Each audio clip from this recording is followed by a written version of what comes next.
तो हम इस समय हैं जैज़ किसान इंटर कॉलेज बनगांवा के परिसर में। मैं ब्रजेश कुमार आप सभी साथियों का शिक्षक दिवस के अवसर पर हार्दिक अभिनंदन करता हूं। और यहाँ पर हमारे एक साथी मौजूद हैं मुसीर अहमद। इनसे मैं जानने का प्रयास करता हूं कि शिक्षक दिवस पर बच्चों के लिए इनके पास क्या संदेश है, क्या सुझाव है और शिक्षक दिवस क्यों मनाते हैं, इस पर अपना विचार प्रकट करेंगे। डॉक्टर मुसीर अहमद। अब शिक्षक दिवस के लिए सबसे पहले तो आप भी, जैसा कि आप एक अध्यापक हैं, मैं आपको भी शिक्षक दिवस के लिए हार्दिक शुभकामनाएं देता हूं। बहुत बहुत धन्यवाद। जहां तक शिक्षक दिवस मनाने की बात है कि क्यों हम मनाते हैं, तो उसके लिए रीज़न यही है कि हमारे देश के जो प्रथम उपराष्ट्रपति और द्वितीय राष्ट्रपति डॉक्टर सर्वपल्ली राधाकृष्णन, जो कि पेशे से एक अध्यापक हुआ करते थे, दार्शनिक थे, उन्होंने जब उनके सामने ये प्रस्ताव रखा गया कि हम आपका जन्मदिन मनाना चाहते हैं, तो उन्होंने कहा कि हमारा जन्मदिन, मैं ये चाहता हूँ कि मुझे एक अध्यापक के रूप में याद किया जाए, इसलिए इसको टीचर्स डे के रूप में उन्होंने कह दिया। साथ ही उन्होंने एक चीज़ कही जो कि न सिर्फ टीचर्स बच्चों के लिए बल्कि टीचर्स के लिए ज़्यादा अहम है। वो चीज़ उन्होंने कहा कि शिक्षक वो नहीं है जो बच्चों के जहन में तथ्यों को जबरन ठूंसे, बल्कि टीचर वो है जो बच्चों को आने वाली कल की चुनौतियों के लिए तैयार करे। तो एक्चुअली जो टीचर्स डे का मकसद है, जो चुनौतियां हमारे सामने हैं, वो आने वाली क्या चुनौतियां, जैसे अगर हमारे टीचर्स ने उसके लिए हमको तैयार नहीं किया होता तो आज उन चुनौतियों को हम समझ नहीं पाते, और आने वाला जो वक्त है वो और भी गंभीर होता जा रहा है। ऐसे में टीचर्स की जो लायबिलिटीज़ है, जो जिम्मेदारियां हैं, वो लगातार अनवरत बढ़ती जा रही हैं। तो ऐसे में अगर वो कोई टीचर अपने आप को वक्त और हालात के अकॉर्डिंग आर्थिक रूप से, सामाजिक और धार्मिक रूप से परिपक्व नहीं करता है, कि उन चीज़ों से बदले हुए परिवेश में हम कदम अगर नहीं करता है, तो अपने बच्चों को अच्छे ढंग से शिक्षित नहीं कर पाएगा और एक देश का अच्छा नागरिक नहीं बना पाएगा। तो ऐसे में जहाँ टीचर की जिम्मेदारियाँ ये हैं, वहीं पे थोड़ा सा बाज़ारवाद के रूप में जो बदला हुआ है, तो टीचर्स डे मनाने की जो वर्तमान में परंपरा चल पड़ी है, तो वो मैं वहीं पे खोज रहा था कि आज एक टीचर कहाँ पे है खड़ा हुआ, उस बाज़ारवाद में टीचर कहीं गुम होता हुआ नजर दिन दिखाई दे रहा है। वो हाँ, वो एकदम से नेगलेक्ट हो चुका है, समाज से गायब हो चुका है। तो उस टीचर को लाने की ज़रूरत है, और हाशिए पे जो चला गया उसको हमको लाने की ज़रूरत है। बच्चों को मेरा ये मैसेज है उनके लिए कि आप टीचर्स को गिफ्ट ना दें, गिफ्ट की उसको कोई ज़रूरत नहीं है। आप एक अच्छे नागरिक बने, अच्छे ढंग से पढ़ें, जो कुछ उसे पाठ दिया जा रहा है उस पाठ को सही रूप से पढ़ें, उसको अपने जीवन में आत्मसात करने की कोशिश करें। बच्चा जो है स्कूल में क्यों आता है, उसकी स्कूलिंग क्यों होती है? चाहे तो वो किताब से पढ़ सकता है, गाइड से पढ़ सकता है, आज के दौर में यूट्यूब है, यूट्यूब से सीख सकता है। लेकिन ज़रूरत इस बात की, बच्चा आता है एक टीचर से सिर्फ किताबें नहीं सीखता, उसके बातचीत करने का ढंग, उसका लहजा, वो कैसे सोसाइटी के दरमियान बिहेव करता है, ये तमाम चीज़ें सीखता है। तो ऐसे में जो हमारा जो समाजीकरण करने का बच्चों को ढंग है, उसको लगातार अपडेट करना होगा। बहुत से मेरे सामने मेरे ही गुरुजनों ने जिन्हें पढ़ाया हुआ था, वक्त के साथ हम कदम नहीं हो चुके। सरस्वती शिशु मंदिर जहाँ से मैं पढ़ा हुआ हूँ, आज वो बदहाली पे आंसू रो रहा है, क्योंकि उन्होंने अपने आप को अपडेट नहीं किया। कहीं मैं उनको क्रिटिसाइज़ नहीं कर रहा हूँ, लेकिन बदले हुए वक्त के साथ टीचर की जो भूमिका है लगातार बदल रही है। उसमें टीचर को अपने आप को उस सांचे में फिट करना होगा, और बच्चों को भी समझना होगा, क्योंकि जो जनरेशन गैप है, उस गैप को बढ़ने ना पाए, उसको समझना होगा हमें। यही सब चीज़ें हैं, और इसी के साथ मैं आप सभी लोगों को एक बार फिर से टीचर्स डे की बहुत बहुत शुभकामनाएं देता हूँ। जय हिंद, जय भारत। बहुत बहुत धन्यवाद। एक छात्रा हम लोगों के बीच हैं, अंशिका चौरसिया, जो कक्षा 10B की छात्रा हैं, और शिक्षक दिवस के अवसर पर इनको ढेर सारी शुभकामनाएं हैं। और इनसे मैं जानना चाहूँगा कि आप शिक्षक दिवस को किस रूप में देखते हैं? हम शिक्षक दिवस को डॉक्टर सर्वपल्ली राधाकृष्ण के जन्म दिवस के अवसर में हम मनाते हैं। डॉक्टर सर्वपल्ली राधाकृष्ण का जन्म 5 सितंबर सन 1888 ईस्वी में तमिलनाडु के तिरुमनी गांव में हुआ था। उनके पिता सर्वपल्ली वीरास्वामी और माता का नाम सीतम्मा था। इस अवसर पे छात्रों के लिए जो आपके सहपाठी हैं या सहपाठनी हैं, उनके लिए आप क्या सोचती हैं? क्या करना चाहिए? हमें उनसे प्रेरणा लेनी चाहिए, और अपने भविष्य के लिए ज्ञान का जो मार्ग है उसको प्रशस्त करना चाहिए।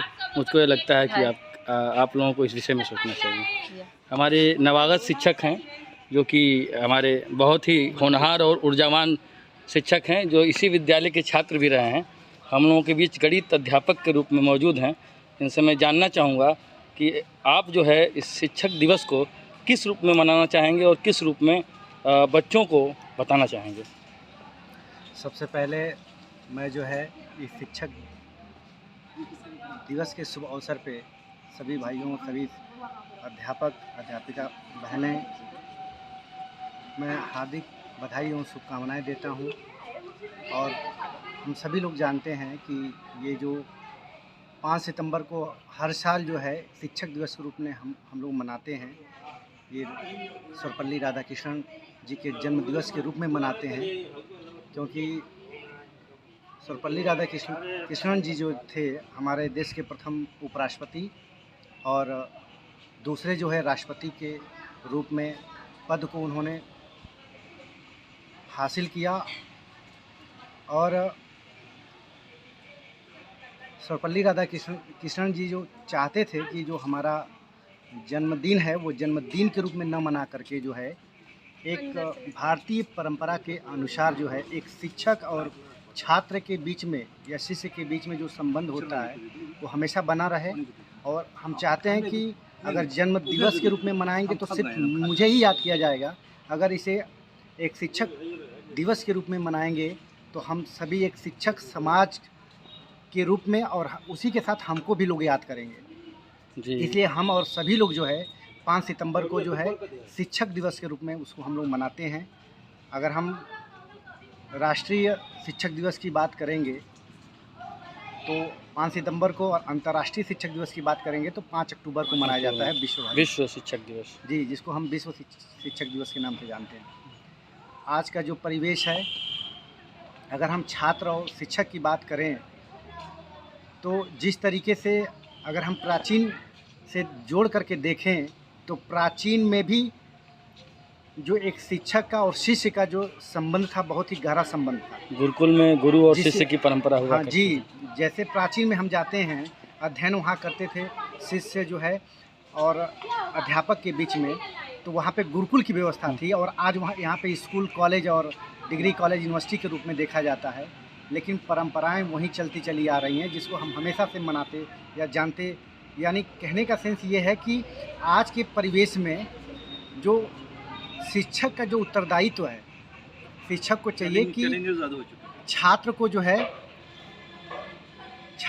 है एक राष्ट्र चारित्रिक न्याय और बच्चे का जो सर्वांगीण जो विकास होता है, सर्वांगीण विकास होता है, हाँ, उसका हम लोग सर्वांगीण विकास की बात करेंगे, जिसमें चारित्रिक है, जो तीनों चीज़ें इंक्लूड होती हैं। तो हम लोग को चाहिए कि हम ऐसे शिष्य या ऐसे छात्रों को हम लोग उपज के रूप में बनाएं जो राष्ट्र, समाज और देश के लिए परिपक्व होकर के तैयार हो। इसी सब वक्तव्यों के साथ मैं एक बार फिर से जो है शिक्षक दिवस पे सभी लोगों को हार्दिक शुभकामनाएं देता हूं और हार्दिक बधाई देता हूं। इसी वक्तव्यों के साथ हम अपने शब्दों को विराम देते हैं। जय हिंद, जय भारत, जय शिक्षक समाज। बहुत बहुत धन्यवाद शहाबुद्दीन जी, ऊर्जावान साथी हमारे हैं और इनसे बहुत सारी उम्मीदें हैं। हम लोगों के बीच में श्री विनीत प्रताप राय जी हैं, एक योग्य शिक्षक और प्रशासनिक कुशलता से परिपूर्ण हैं। इनके पास बहुत सारी जानकारियां रहती हैं, हम लोगों का दुर्भाग्य है कि नहीं ले पाते हैं, क्योंकि कुछ शैक्षणिक कार्यों में व्यस्तता की वजह से हम लोगों से बातचीत नहीं हो पाती है। तो आइए बातचीत करते हैं और जानने का प्रयास करते हैं कि शिक्षक दिवस पे क्या विचार हैं इनके। सबसे पहले तो आप सभी लोगों को शिक्षक दिवस की हार्दिक शुभकामनाएं। और जहां तक शिक्षक दिवस पर विचार आपने कहा है, तो मेरा विचार और सुझाव यही है कि जो भी शिक्षा दी जाए बच्चों को वो रोजगार उन्मुख हो। बच्चा जिस भी क्लास में पढ़ाए उसकी छूटे। भाई सरकार हमारी 8वीं तक की अनिवार्य शिक्षा की व्यवस्था की हुई है, जिसके तहत बच्चों को कापी, किताब, भोजन, सारी सुविधाएं मिलती हैं।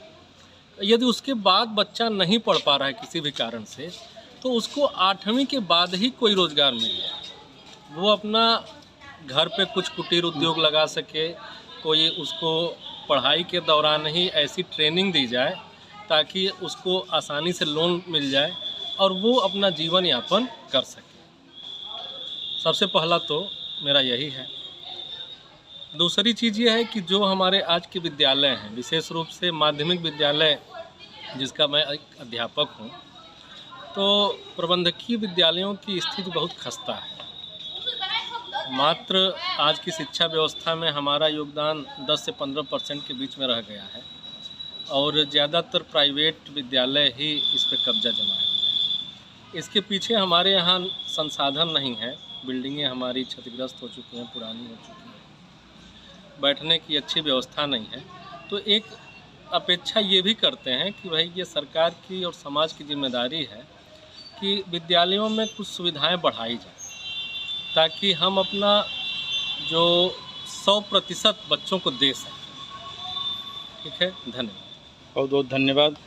ये हमारे शिक्षक साथी थे जो शिक्षक दिवस के अवसर पर अपने विचार रख रहे थे और ये विचार जो हैं निश्चित रूप से आने वाले दिनों में शिक्षकों के लिए और साथ ही साथ बच्चों के लिए मील के पत्थर साबित होंगे।